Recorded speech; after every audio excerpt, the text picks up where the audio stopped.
Rendon Labrador naglabas ng pahayag na pinatawad na si Vice Ganda.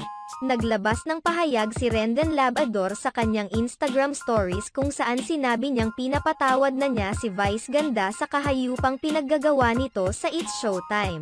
Bagamat, wala na sa Facebook at TikTok si Rendon Labrador, patuloy pa rin siyang nagbibigay ng update gamit ang kanyang Instagram account.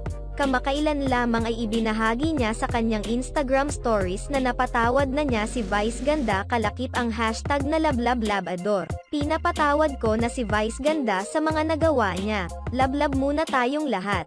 Bagamat napatawad na umano niya si Vice Ganda, kailangan pa rin itong maglabas ng public apology para sa kanya at sa lahat ng mga netizens.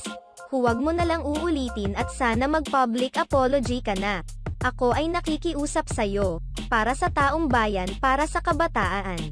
Matatandaan na isa si Rendon Labrador sa mga nangungunang bashers ni Vice Ganda. Kabilang din siya sa mga nanawagan noon sa MTRCB na agad aksyonan ang ginawang indecent ni na Vice Ganda at Ayon Perez sa pagkain ng cake icing.